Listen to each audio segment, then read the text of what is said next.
గుజరాత్ దగ్గర భరూచ్ అనే సిటీకి వెళ్ళాను. కాశీ తర్వాత next old city Bharuch. Bharuch గురించి ముచ్చట్లు చెప్పేసుకుంటుమా, ముందుగా చిన్నగా లైక్ చేసేయండి. అయితే భరూచ్లోన నర్మదా నది ఉంది, గోల్డెన్ బ్రిడ్జ్ ఉంది. ఎంత స్ట్రాంగ్ అంటే అంత స్ట్రాంగ్గా ఉంది. అమ్మమ్మలు తాతయ్యలు ఎంత స్ట్రాంగ్, గోల్డెన్ బ్రిడ్జ్ అంత స్ట్రాంగ్గా ఉంది. ఇప్పుడు కడుతున్నారు బ్రిడ్జ్లు, 2 రోజులు ఉంటేనే 3వ రోజు కూలిపోతున్నాయి, లేకపోతే నీరు స్టాక్ ఉండిపోతున్నది. అలా ఉంది. ఫస్ట్ టైం నేను ఎంత ఎత్తైన బిల్డింగ్ ఎక్కేసి వీడియో తీయడం, కాసేపు భయం వేసింది.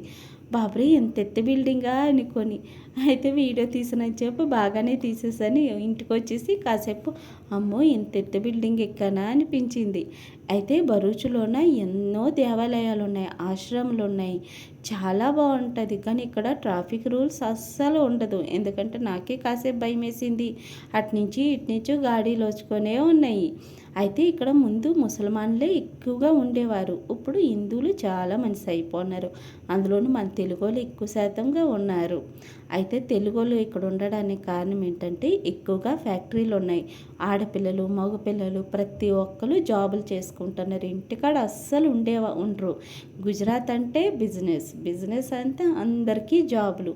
ప్రతి ఒక్కరు ఇలా బిజినెస్ స్టార్ట్ చేస్తే ప్రతి ఒక్కరికి పనులు ఉంటాయి కదా. అయితే ఇక్కడ ఎక్కువగా పావురాలు ఉంటాయి. పావురాలకి ఎక్కువగా ఫుడ్ పెడుతుంటారు. అస్సలు గుజరాత్ వాళ్ళు చికెన్ నాన్ వెజ్ అస్సలు తినరు. కానీ మన తెలుగు వాళ్ళు తింటుంటారనుకో, వాసన పొలాలు వెలిగించేస్తూ ఉంటారు బయటకు కనిపించకూడదని. Thank you for watching.